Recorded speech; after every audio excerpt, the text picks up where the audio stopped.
Zara pressed her hand against the cool glass of the car window, watching the city blur past, the streets she had known since childhood, shops with painted shutters, the fountain where she used to throw coins with her mother, now slipped away like pieces of a dream she could not keep. She wanted to blink back tears, but she held them in.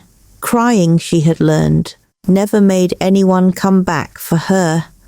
Beside her, her father sat stiffly, both hands locked on the steering wheel. He hadn't spoken much since they left the house. Every so often he cleared his throat as if to say something, then closed his mouth again. Zara stared at his reflection in the glass. The man she had once run to for comfort now seemed like a stranger, wearing her father's face. His suit was neatly pressed, his hair combed back, but there was a heaviness in the corners of his eyes. Still, he kept driving. "Papa," she whispered at last, unable to stand the silence. "Do I really have to stay there, with strangers?" His jaw tightened. "It's not forever, Zara. Just until things settle down at home." She wanted to ask what settle down meant. Did it mean until her stepmother stopped glaring at her every time she entered a room? Until her stepsister stopped mocking her clothes, her books, her silence, or until her father simply forgot that she existed? But she kept quiet. He hated when she asked too many questions. The car turned into a narrow lane where the houses stood close together, their paint peeling and windows cracked. Laundry hung between buildings like tired flags. At the very end of the street loomed a squat grey building with crooked shutters and a broken iron gate. A sign above the door read, "Ravenscroft Boarding House." Her father pulled up to the curb. He sighed, finally meeting her eyes. "You'll be all right here. Mrs. Danvers runs a respectable place." Zara looked at the house. It did not look respectable. It looked forgotten, like her. "Why can't I stay at home?" she asked softly. "It's still my home, isn't it?" Her father flinched as if the words struck him. He opened his mouth, but the front door creaked open before he could answer. A tall, angular woman in a black dress stepped out. Mrs. Danvers, Zara guessed. Her grey hair was pulled into a severe bun, and her eyes were sharp as pins. She crossed the path quickly, her footsteps clicking like hammers on the stone. "You must be Zara," she said briskly. "Come along then." "We don't stand about in the street." Zara's father got out and opened the trunk. He lifted her small suitcase, the same one her mother had once packed for summer trips to the sea, and set it on the curb. Zara clutched the handle, the weight of it suddenly unbearable. Her father cleared his throat again. "Be good, Zara. Do as Mrs. Danvers says. I'll come visit soon." She wanted to ask when, tomorrow, next week, but she saw the way his eyes darted away from hers, and she knew better. He would not visit, not while her stepmother ruled the house. He was leaving her here, not just for a little while, but until she learned to disappear quietly from their lives. Mrs. Danvers ushered her inside. The boarding house smelled of damp wood and boiled cabbage. The walls were lined with faded wallpaper curling at the edges. A thin rug stretched along the hall, frayed and stained.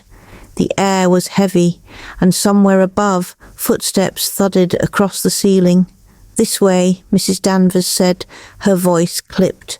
She led Zara up a narrow staircase that groaned with every step. On the second floor, she opened a door to a small room with a single bed, a chipped dresser, and a window clouded with dust. A threadbare curtain hung limp, and a crack ran across one corner of the ceiling. "You'll keep it tidy," Mrs. Danvers instructed. "Meals are at 7 and 6. Don't be late. There's work to be done too. Everyone pulls their weight here. No exceptions." Zara nodded, clutching the handle of her suitcase tighter. Mrs. Danvers gave her one last hard look, then left, shutting the door with a decisive click. Alone, Zara sank onto the bed. The mattress sagged, the springs creaking under her weight. She looked at the suitcase by her feet and thought of the room she had left behind. Her bookshelf lined with her mother's old novels, the soft quilt her grandmother had sewn. She wondered if her stepsister was already rifling through her things, laughing as she tossed them aside. She lay back and stared at the cracked ceiling. The silence pressed in on her, heavy and final.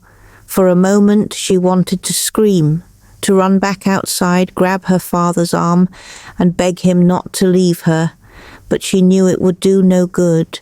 His loyalty was no longer hers to claim. A sudden gust rattled the window pane, and a shaft of weak sunlight broke through the dusty glass. Zara sat up slowly, breathing deep. She remembered her mother's voice, soft but steady, telling her once, "Strength doesn't always roar, little one. Sometimes it whispers, 'Try again tomorrow.'" She pressed her hand against the suitcase and closed her eyes. She would not cry, not here, not where they could see her weakness. She might be forgotten, cast aside like an old book, but she still belonged to herself. And somehow, some way, she would find a way back, not to her father's house, perhaps, but to the truth her mother left behind. Zara crossed to the window and wiped the glass with her sleeve until she could see the street below. Children ran past with sticks and hoops, their laughter rising above the greyness.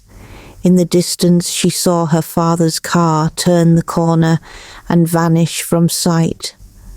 Her chest tightened, but she lifted her chin. If no one else remembered her, then she would remember herself. She would keep her mother's memory alive, even if the whole world tried to erase it. The room was small, the walls bare, the air heavy with loneliness, but in Zara's heart something flickered, small, fragile, yet stubborn as a flame. She would endure, and one day she would rise. The mornings at Ravenscroft Boarding House began not with sunlight, but with the clang of a bell. Zara jolted awake to its harsh cry on her first day, heart hammering as if it were a warning siren. She blinked in the grey light seeping through her dusty window, the air thick with the smell of boiled oats. For a moment she forgot where she was. Then the crack in the ceiling and the sagging mattress reminded her. She rose quietly, pulling her hair into a neat braid. Her suitcase sat by the dresser, still half-packed. She had not yet unpacked her mother's books. Part of her feared that, if she set them on the shelf, they would belong to this place too, swallowed by its gloom. Downstairs the dining room buzzed with voices. A long wooden table stretched across the room, its surface scarred with scratches and burn marks. Around it sat a handful of girls and young women, some as young as 12, others nearly grown. They ate quickly, hunched over their bowls as if afraid the food might vanish. Mrs. Danvers stood at the head of the table like a warden. "Sit!" she barked when Zara lingered by the doorway. Zara slid into the only empty chair, clutching her spoon as the others stared at her with open curiosity. The porridge was thin and watery, but hunger pushed it down her throat. "New one, eh?" A girl with sharp eyes and tangled hair asked across the table. "What's your name?" "Zara," she murmured. The girl smirked. "We'll see how long you last, Zara." "Ravenscroft doesn't treat soft hands kindly." Mrs. Danvers shot the girl a glare. "Enough, Lila. Finish your breakfast." The rest of the meal passed in silence, broken only by the scrape of spoons. Zara kept her head down, though she felt their eyes on her, weighing, testing. After breakfast, the work began. Mrs. Danvers doled out chores like a general assigning orders. Zara was given the task of scrubbing the hallway floors.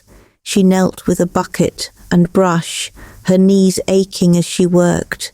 The wooden boards were stubborn with years of grime, but she pushed through, her arms trembling. By midday her hands were raw, her back sore. She sat on her heels to catch her breath when a soft voice spoke behind her. "You missed a spot." Zara turned. A girl stood there, about her age, with dark hair that fell neatly over her shoulders. Her eyes were thoughtful, steady in a way that calmed Zara instantly. Unlike the others, she didn't smirk or stare. She simply pointed to a corner of the floor. Zara flushed. "I'm trying." "It's harder than it looks." The girl knelt beside her, taking the brush. "Here, use smaller strokes. It saves your strength." She demonstrated, her movements efficient and graceful. "Thank you," Zara said quietly. The girl offered a faint smile. "I'm Amira." "You're Zara, right?" Zara nodded, relief flooding her. At last, someone whose voice didn't cut like a knife. That evening, when chores were done and the other girls squabbled over scraps of bread, Amira found Zara sitting alone by the stairwell. She held a book in her lap, one of the few her mother had given her. Its cover was worn, the pages soft with age. Amira tilted her head. "You like to read?" "Yes," Zara said, hugging the book closer. "My mother loved stories. She used to read them to me every night." Amira's eyes softened. "My mother used to sing. She said music keeps memories alive." Something in Amira's tone made Zara's heart ache, but she did not press. Instead, she opened the book. This one was her favorite, The Garden of Forgotten Tales. Amira brushed her fingers over the faded title. Forgotten things have a way of returning if you know where to look. The words lingered in Zara's mind long after they parted for bed. Forgotten things. Forgotten daughters. That night, as she unpacked her suitcase, Zara slid her mother's photograph from between the pages of the book. The edges were frayed, the image faded, but her mother's smile shone through. On the back, in her mother's delicate handwriting, was a line Zara had never noticed before. "Seek the roots, and you will find the heart." Her breath caught. She ran her finger over the words, whispering them aloud. What did it mean? Why had her mother written it? A floorboard creaked outside her room, and Zara quickly tucked the photograph back into the book. She held it to her chest, her heart racing. The boarding house felt colder than ever, its walls pressing in, but for the first time since her father had driven away, she felt something stir within her. A question, a possibility. She wasn't just abandoned here. She was meant to discover something her mother had left for her. And she would. The next few days at Ravenscroft passed in a blur of chores, meagre meals, and whispered judgments from the other girls. Zara learned to keep her head down while scrubbing, dusting, and carrying buckets of coal. The work left her hands blistered, but she refused to complain.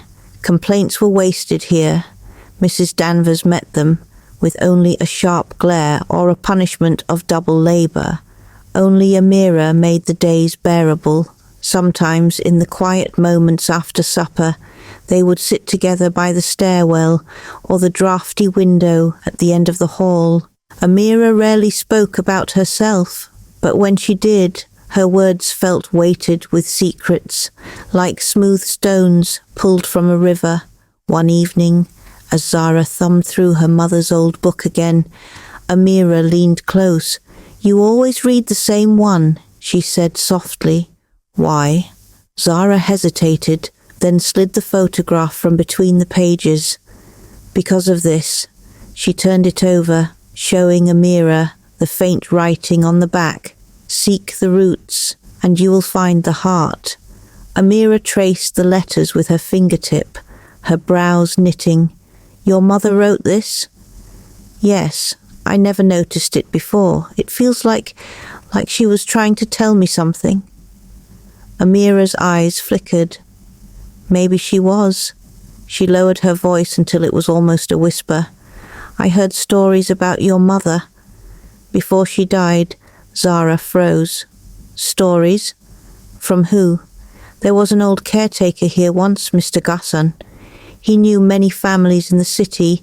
He used to say your mother was not like the others, that she carried something worth protecting, something that others wanted to take." Zara's pulse quickened. "Did he ever say what it was?" Amira shook her head. "No, only that she had enemies, though she smiled like the kindest woman alive."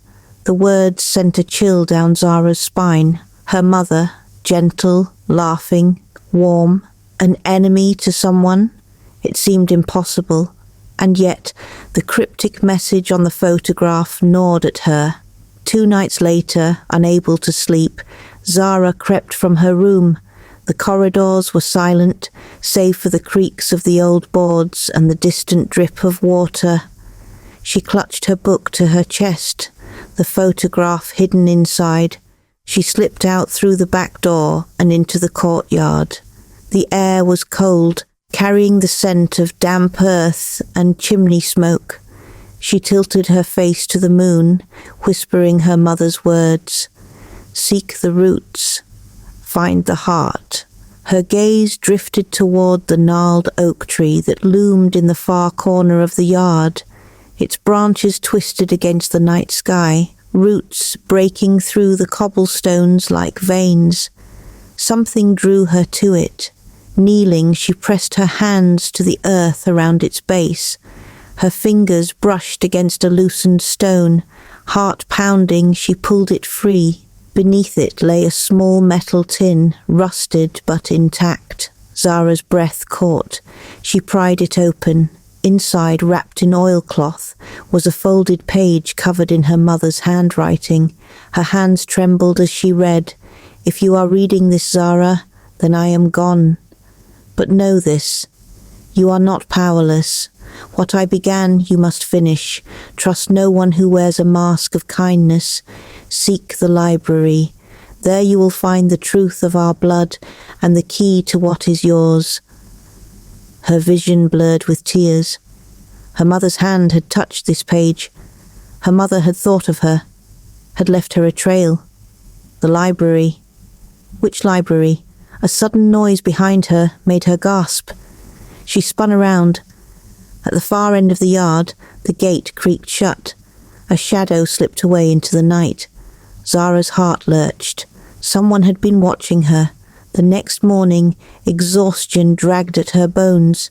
She moved through chores like a ghost, her mind still tangled around the letter. Every time she glanced at the other girls, she wondered, was one of them spying for her stepmother? At breakfast, she caught Mrs. Danvers watching her with narrowed eyes, as though sensing she held a secret. Zara dropped her gaze quickly, forcing spoonfuls of porridge down. Later, as she hung laundry in the thin yard, Amira approached. "You look pale," she murmured. "What happened?" Zara bit her lip. Then, unable to hold it in, she whispered about the tree, the tin, the letter. She didn't mention the shadow. Somehow the thought of it was too frightening to say aloud. Amira listened, her face unreadable. "The library," she repeated. "That must mean the old city archives. It's where families kept records, histories, deeds. If your mother wrote about blood and inheritance, that's where you'll find answers." Zara's chest tightened. "But how can I go there? I'm trapped here." "Mrs. Danvers," Amira laid a hand on her arm. "We'll find a way. Sometimes shadows hide the path, but sometimes they point to it." Zara met her friend's steady gaze. For the first time since being cast out, she felt less alone, yet fear coiled in her stomach. Someone else knew. Someone had been at the gate. Her mother's secrets were real, and if they were powerful enough to hide, they were powerful enough for others to steal. That night, Zara tucked the letter deep inside her mattress, whispering a silent promise into the darkness. She would find the library. She would uncover the truth her mother had guarded, and she would not let anyone, stepmother, strangers, or shadows, steal it from her. For the first time since her exile, Zara's fear turned into something fiercer. Determination. The city library loomed before Zara like a sleeping giant. Its arched windows were shrouded in dust, its stone walls etched with ivy that crawled upward as if trying to reclaim it. She had never been here before. Her stepmother preferred polished galleries and private clubs, not dusty archives for common people. But her mother's letter had named this place. It had taken weeks of quiet planning, whispers exchanged with a mirror after lights out, and one bold lie to Mrs. Danvers about an errand for the laundry. Her pulse raced as she slipped through the heavy oak doors, the chill of the place settling around her shoulders like a cloak.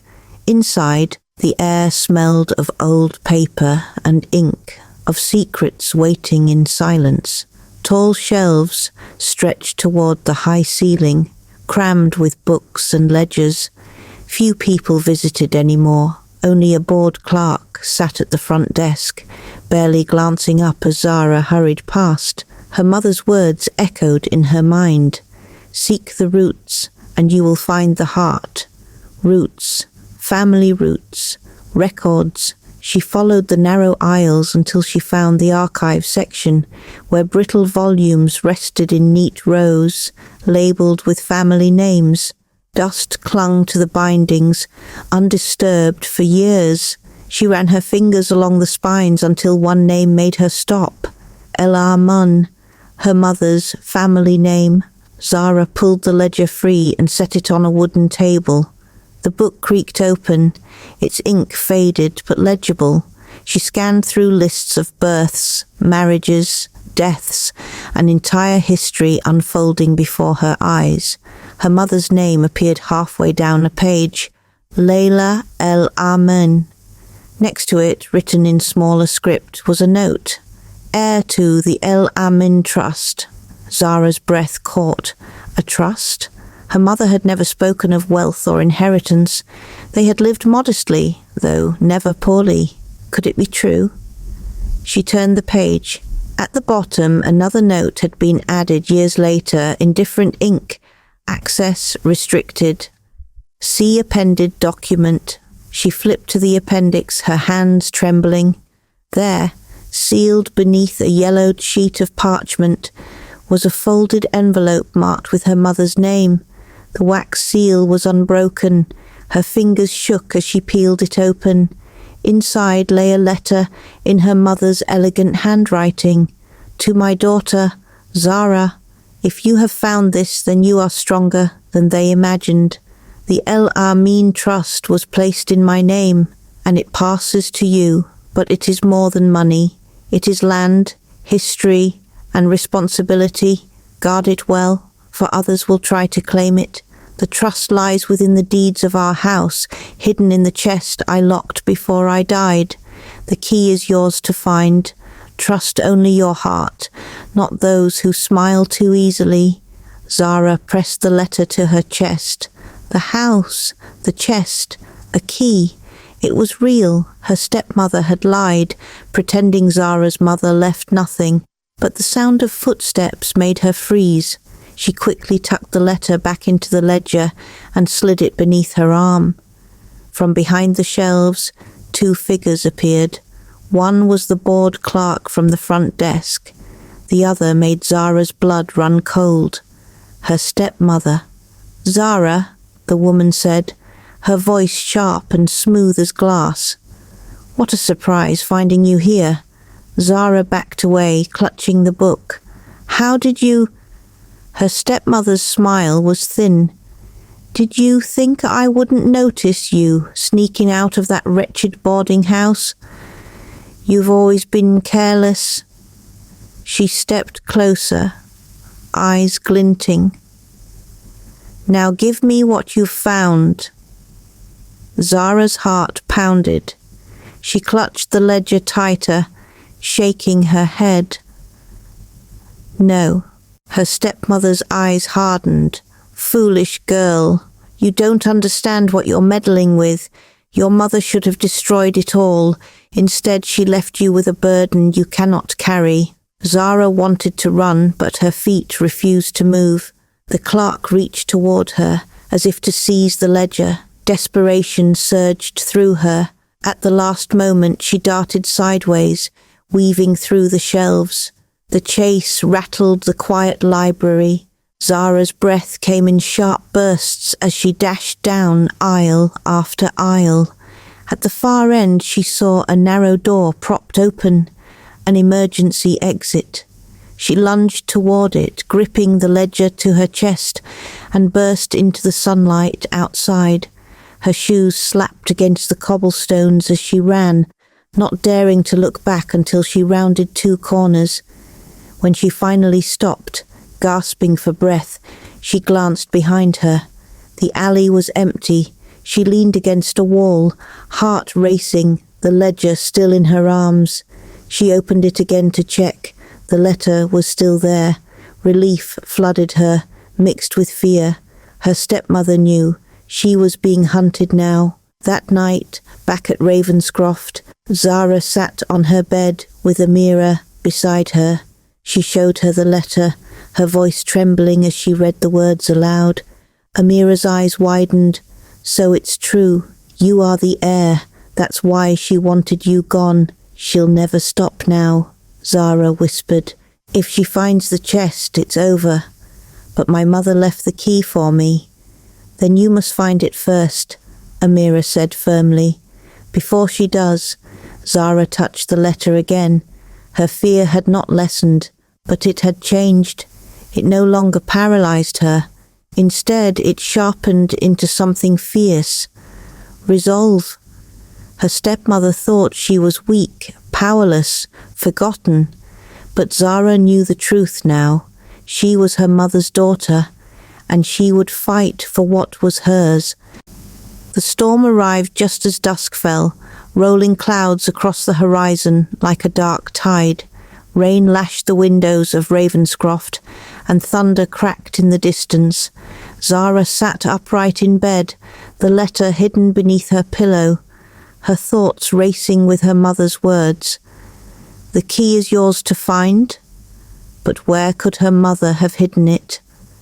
Amira stirred beside her, whispering, "You've been staring at the ceiling all night. Did you find a clue?" Zara shook her head, though her mind buzzed with fragments of memory. Her mother's laughter in the garden, evenings spent in the parlour, the locked chest in the attic that no one had ever opened. "The chest is in the house," Zara murmured. "That means the key must be too." "She wouldn't have left it far," Amira frowned. "Then your stepmother may already be searching."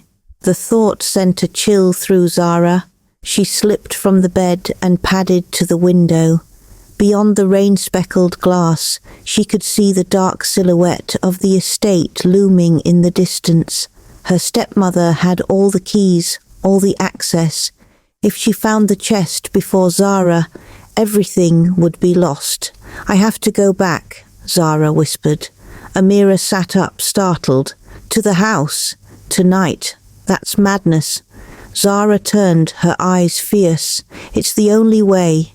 The rain drenched her cloak within minutes of stepping outside. Amira had begged her to wait until morning, but Zara couldn't. She wrapped the ledger in cloth to keep it dry and hurried down the deserted streets, every shadow feeling alive. By the time she reached the gates of her old home, the storm had softened to a steady drizzle. The iron bars loomed tall, but she knew the gardener's entrance in the side wall. Half-forgotten, rusted, but still usable. She squeezed through, her breath catching as she stepped once more onto the familiar grounds. The house rose before her, its windows glowing faintly with candlelight. Zara kept low, moving along the hedges until she reached the servants' entrance. It was locked, but the wood was old and splintered. With a sharp push of her shoulder, it groaned open. Inside, the halls were hushed, the air heavy with the scent of damp wood and candle smoke. Memories pressed in from every corner, her mother's voice calling her for supper, the warmth of evenings by the hearth, the lullabies sung when storms frightened her. But now the house felt hostile, as if it belonged entirely to her stepmother. She crept up the back staircase, careful to avoid the boards that creaked. The attic was her destination.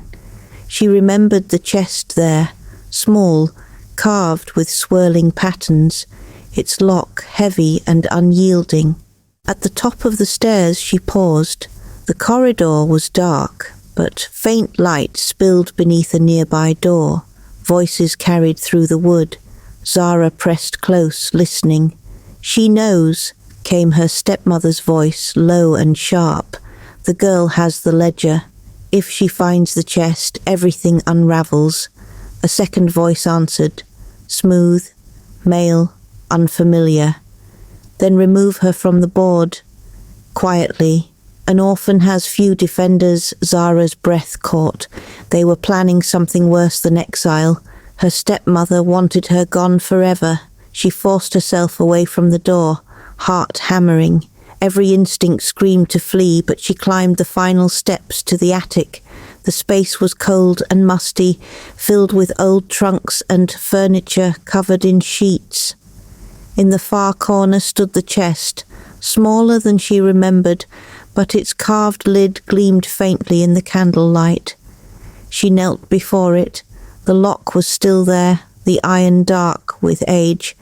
She tried lifting the lid, but it refused to budge. She traced the carvings, vines and leaves curling around a central flower. Something about it stirred her memory. Her mother's necklace.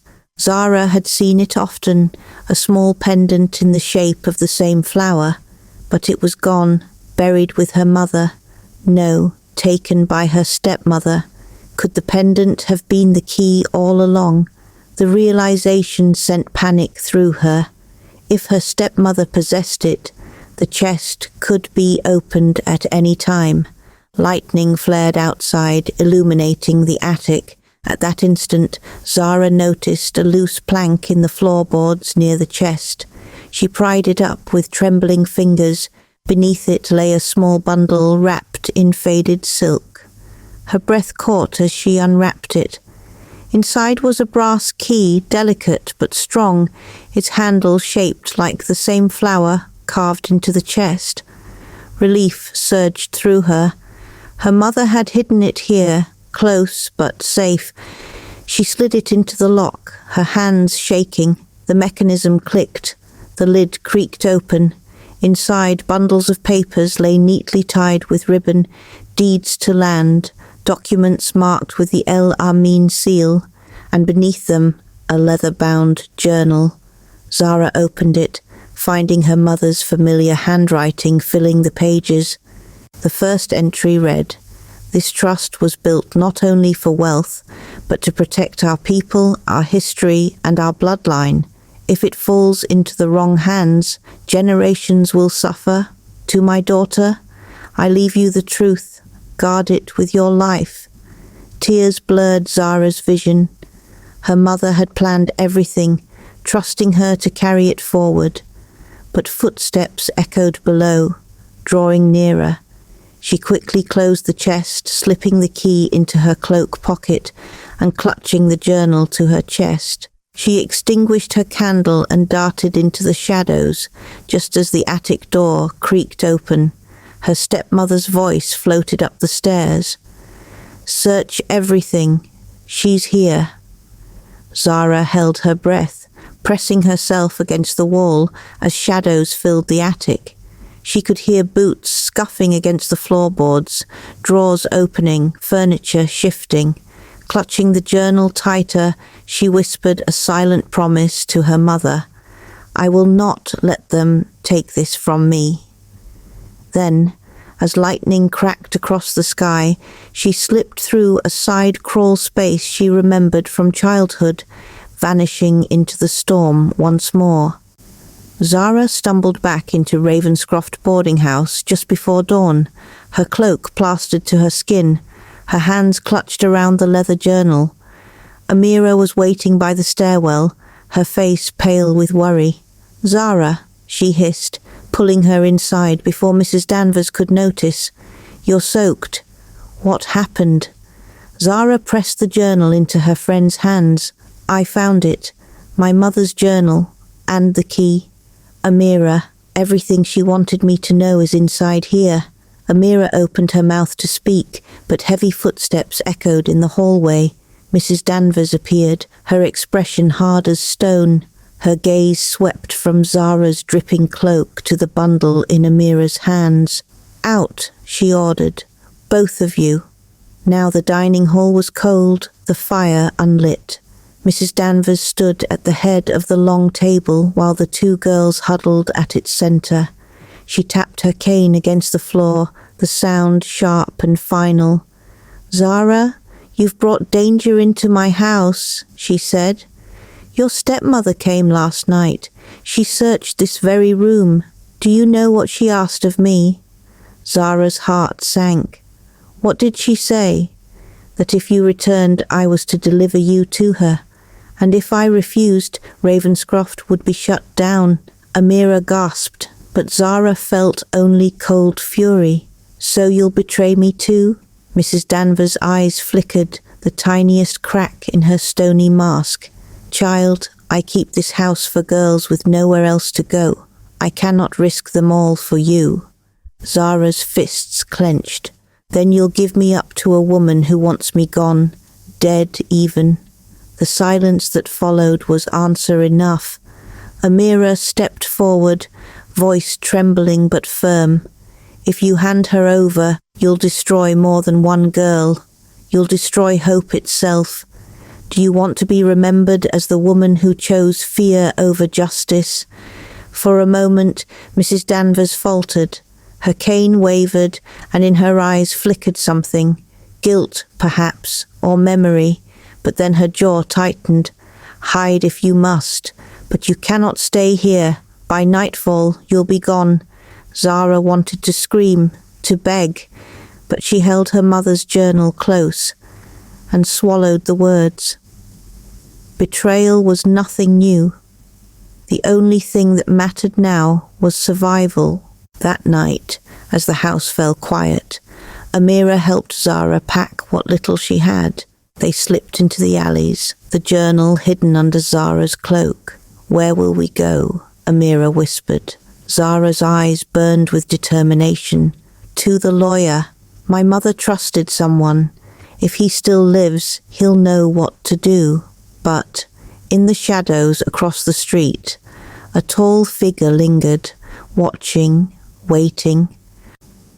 They reached the city just as the sun rose, its streets alive with carts and shouting vendors.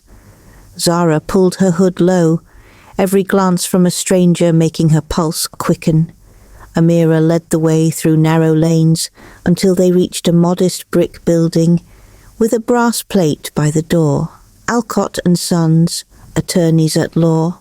Inside, the office smelled of ink and parchment. Behind a desk sat a man with silver hair and tired eyes, spectacles perched on his nose. He looked up startled as Zara approached. Sir, she said, her voice trembling, my name is Zara El Amin. My mother, Layla El Amin, told me to seek the truth. I believe you helped her. The man's face softened instantly. Layla's child, he whispered. Rising, he took her hand in both of his. Yes, I was her lawyer. She feared this day might come. He ushered them into a back office, where shelves sagged with ledgers and documents. Zara placed the journal on the table, its leather cover damp from the storm. "She left me this," Zara said, "but my stepmother wants to take everything. She'll do anything to silence me." The lawyer, Mr. Alcott, opened the journal, scanning the pages. His eyes widened as he read. "This is more than a will. It's a record of hidden assets, lands, trusts, even charities your mother built in secret. If you can claim them, no one can deny your inheritance." "But the chest," Zara said quickly. "It holds the deeds." "I couldn't carry them all." "Then we must secure it before your stepmother does," Alcott said.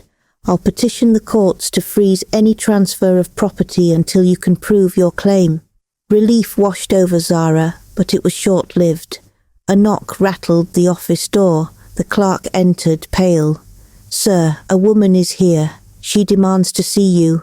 She says it concerns a girl named Zara." Zara froze. Amira grabbed her hand. Mr. Alcott's face hardened. "Quick, through the back stairs. Go. I'll stall her." Zara hesitated, but Alcott pressed the journal back into her hands. "Your mother's legacy depends on you. Protect it." They fled down the narrow stairwell, bursting into the alley behind the office. Rain drizzled from the eaves, masking the sound of footsteps pursuing them. "Run!" Amira cried. They sprinted through the maze of streets, their breath ragged, until they stumbled into a small courtyard, hidden between crumbling walls. Only then did they dare to stop. Zara leaned against the stones, clutching the journal. "We can't keep running. We need allies," Amira nodded. "Then let's find them. If your mother built charities, maybe there are people she helped who will still stand with you."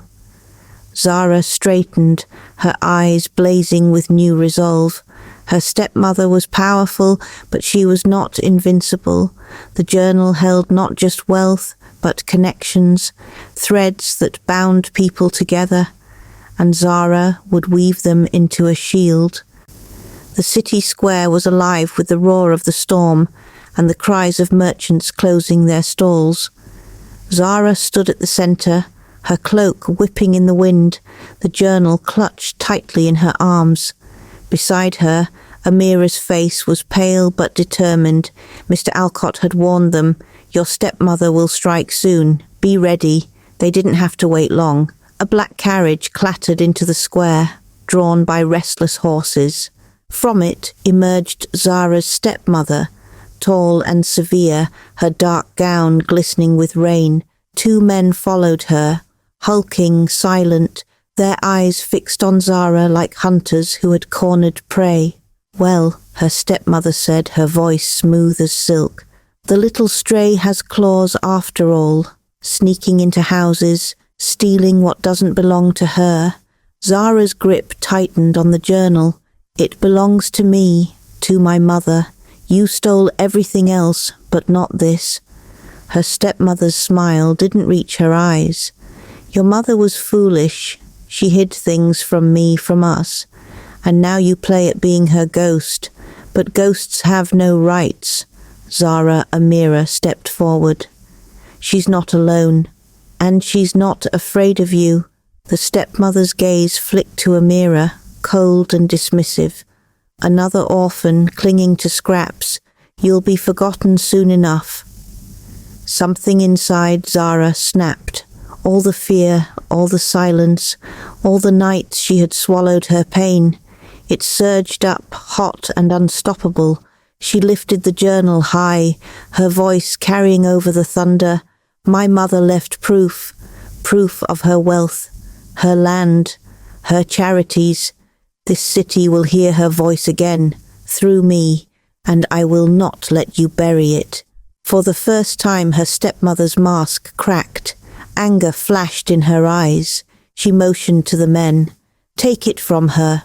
The brutes lunged forward. Zara stumbled back, clutching the journal to her chest, but Amira darted in their path, swinging a broken piece of wood she had grabbed from the ground. The clash was desperate and messy, girls against giants. But the square was no longer empty. People had begun to gather under awnings and in doorways, drawn by the shouting. Among them a voice rose, "That's Layla's daughter." Others murmured, whispers spreading like wildfire. Layla El Amin had been beloved for her kindness, her charities. To see her child cornered and threatened in public, it turned the crowd restless. "Leave her be," someone shouted. "Shame," cried another. The stepmother stiffened as the murmurs grew louder. Her men faltered, uncertain. Zara raised the journal again. "This is the truth, my mother's truth, and no matter what you do, I will not let it die." Her voice rang out across the square, echoing even after thunder swallowed it. For the first time, she felt not powerless, but strong. Her stepmother's face hardened into ice. She snapped her fingers, and the men withdrew. With a sharp whirl of her skirts, she turned back toward the carriage. "This is not over," she hissed. And then she was gone, swallowed by the storm. The next morning dawned clear and pale. The storm washed away, but its mark left behind. News of the confrontation had spread faster than fire through dry grass. Whispers filled the markets, the boarding houses, even the courts. Layla El Amin's daughter has returned. Zara sat in Mr. Alcott's office once more, the journal open on the desk. Around her, allies had gathered.